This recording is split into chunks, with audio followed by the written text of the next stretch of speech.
We all love Harbor Freight, king of the cheap tools. Just the cheapest and the best deal you can get. Be it a questionable quality pair of pliers or just another strange menagerie of random tools of questionable qualities and even more questionable manufacturers. It's a good place to be. But that's not how they get you. They get you by you going in to get some sockets and walking out with other things you didn't know you needed. So when I went to Apex Gun Parts, definitely because I needed this Galil handguard retainer. Definitely not because of that crack right there. That was definitely not there because I took it off wrong and broke it. Well, this bayonet just wound up following me home. I didn't even know I needed it. But I was already buying the handguard retainer, and for $15 shipping, you can't go wrong. It has no screws, it has no handguards, or no wood to speak of, but it's in decent shape other than that. Tip's alright, edge is alright, and it does have the plunger. Like I said, it doesn't have the handles, but I can make those. And it has the retainer there. It's missing the spring, but that's what the Horde is for. Now, without further ado, let's see if we can breathe a little life back into this old beat-up blade. Now, of course, I have to get rid of the rust. It's not acceptable. So I, of course, have the Evapor Rust, because I have it, and it works. The stuff from Backyard Ballistics is better, but this Evapor Rust isn't really beyond its lifespan yet, and it'll do the job. These bayonets were originally issued in the white, meaning there was no finish to speak of on them, and because of that, removing the rust is an essential part in restoring the original look to it, the original finish, which was of course lack thereof. Now we'll get this plunger pulled out so it can penetrate fully, and of course I'll have to give it a little wash with some nice water and soap to make sure there's no grease that stops it from working. Now here I am, of course, at the bench grinder. This is the Venerable Craftsman 3rd horsepower grinder. And you might ask, why am I using a wire wheel? And the answer is, well, in the wise words, or adjusted words, of one Joshua Graham, we can't expect chemicals to do all the work. So I'm merely using a mechanical means, a wire wheel in this case, to get off any of the rust that might have been a little bit more stubborn, either unwilling to come off on the chemicals, or my patience ran thin waiting for the chemicals to do the job. I'll leave that up to viewer discretion to figure out which side it is. And then on the other side, I use a buffing wheel. I'm using just one of the simple Scotch-Brite, I guess it is, some flavor, to just buff it out a little bit, give it a nice shine. And again, this bayonet was kind of a piece of junk when I got it, so it doesn't really matter. I'm not taking something nice or historical and ruining it. This came off an FN24, so we can be fairly certain it's not Lawrence of Arabia's bayonet. And we can also be fairly certain, because of the condition, that it's not a nice one being refinished. This is just something kind of junky. I'm just getting nice for my own purpose. Now, as you can see, the camera's shaking a little bit. I had my tripod sitting on a shelf over top of the grinder, and the grinder decided to make a little contact with that shelf, just to let the camera know that that grinder was there. So it's fairly self-explanatory. I'm using the wire wheel to knock off any rust, get it loose, and then I use the buffing wheel to polish it up, give it a shine, and if there's any discoloration from the evapor rust or from the rust itself, that buffing wheel will buff that out and make it less noticeable. You can think of it in the same way you'd think of like a 20-foot paint job, which for those unfamiliar, means it looks good from about 20 feet away.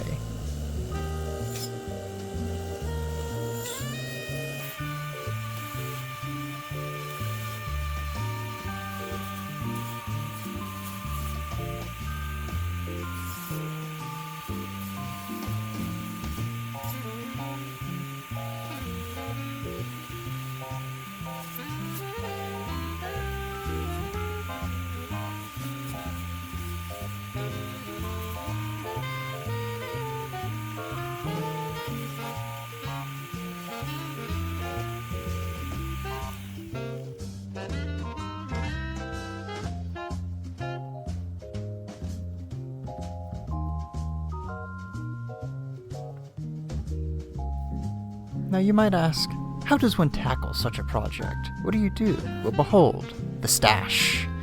This is a chunk of walnut I've purchased for other projects, and I keep around for just such an occasion as this. Then, within this large locker where all my gunsmithing stuff is, down on this bottom shelf, I have other chunks of stock that I've retained in case I need to make another toe repair of some flavor. Then around the edge here, we have the fastener box. I keep all manner and variety of fasteners in here, and shims, and in this box are machine screws. Where they came from and what they go to, I don't really know. But they come with machine screws and nuts, and these will work well for my purpose. Now lo and behold, I pulled out a screw and one of the nuts, and as it turns out, they don't really get along. I'm not sure why. They're in the same box, so I suppose that someone just tossed them in there. The thread pitch doesn't match. Luckily for me, I have a solution. The tap. And by tap, I mean threading tap, not the percussive maintenance tap. Because as you can see here, you try to crank one of those nuts down and it ruins the threads. So of course, tapping those threads is the only way to really fix the issue. And it doesn't matter if they're quite off, because they'll be compressed down into a piece of wood. They're not going to work. So with, again, as mentioned, a good old Harbor Freight tap and tap handle, I'll get 2 nuts functional for this project.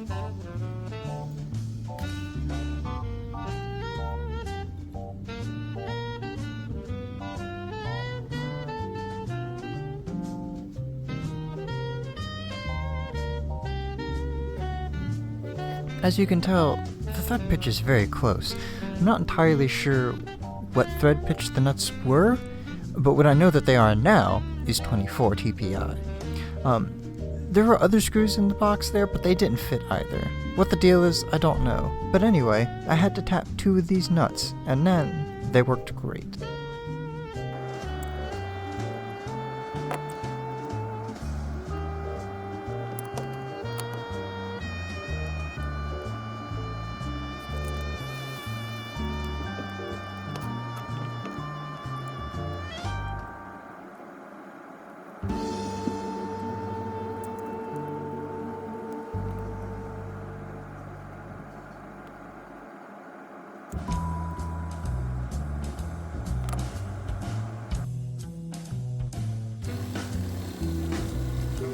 Now, of course, then comes the moment when I had many tools I needed, and tools I didn't have that I needed. I had to cut that piece of walnut, obviously, to get my blanks, and all I had was a sawzall. Only the finest quality precision gunsmithing on this YouTube channel.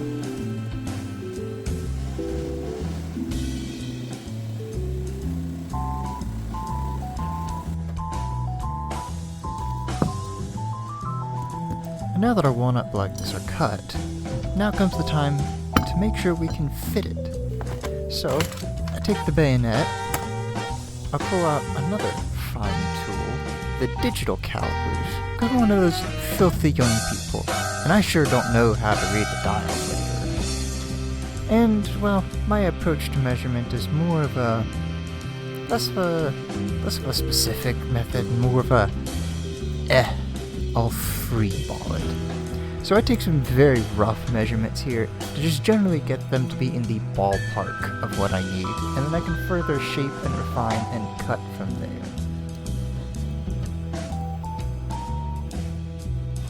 And once, of course, the depth in the previous clip was determined to know how thick they needed to be cut, or at least roughly how thick, and then shaped in with a hand file, I must now get the actual shape hammered out. Now, this again is going to be more of a eyeball it and guess technique than it is anything terribly precise. As you can see here, I just take a Sharpie and mark the general contour and shape, and that way I know roughly about how much I need to cut to make it really fit properly, and then any excess, overhang, this, that, and the other, like I said previously, I'll cut down with a hand file and bring into a much closer shape.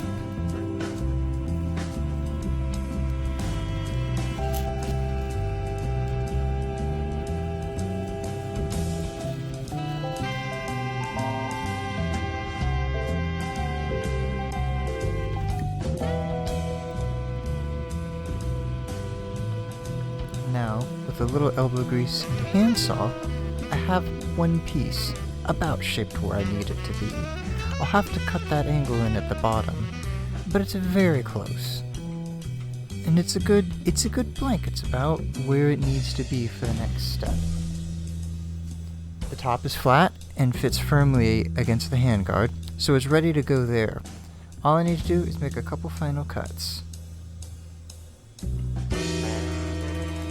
And here we are just a little later, another cut with a handsaw, and she fits fairly snugly.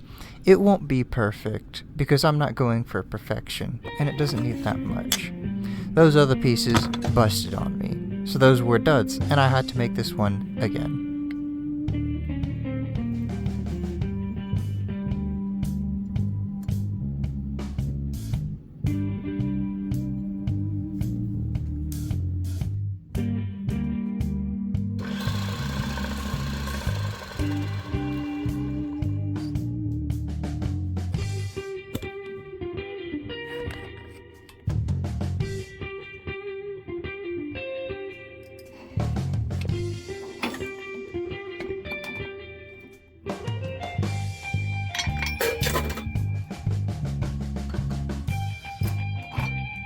Now comes the time to get those pieces to be about where they need to be height-wise. Now I could do this with a set of files, or cut it again with a handsaw, or use a hand plane. But why do any of that when you have a mill?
And now I have two pieces, about as thick as they need to be, and about fitting as they need to be. There's a gap down there. I'm going to choose not to worry about that. If I care later, I can get some aqua glass and fill it up and it'll make it fit better. But now comes a different, more important step. Getting two holes drilled, so that our nut and screw will fit. So for now, we need to get those done. All this overhang will of course be dealt with a file. And a short hand drill later with that Hercules Harbor Freight again drill conspicuously in the background, the screws and nuts are fitted and ready to go. As you can tell, they're not at the same depth, they don't appear to work that well, but they hold it. They hold the wood on, and that's what matters. I'll do final shaping off camera, definitely because that's the way to do it, and definitely not because I was too lazy to film it all. And voila! She's finished. As you can tell, the finish isn't the greatest. You can still see some of the screws poking out just a little bit, there's a chip there, and there's tool marks all over it. But from 20 feet away, you would never know the difference. I did manage to pull a spring out of my extensive spring stash to get the catch working, and really, it looks pretty good. It's worn, it's clearly had some use and some life in it, but it looks alright, and it fits on a bayonet look. Now I don't have an FN-24, I have a Chilean 1912, so it doesn't really quite work on the rifle that I have, but it's certainly close enough. And I have a Mauser Vaquero coming in soon enough, and I'll see, maybe it'll fit that one, because it was stocked similarly to the export Mausers, if not quite the same. So with that said, thank you all for watching.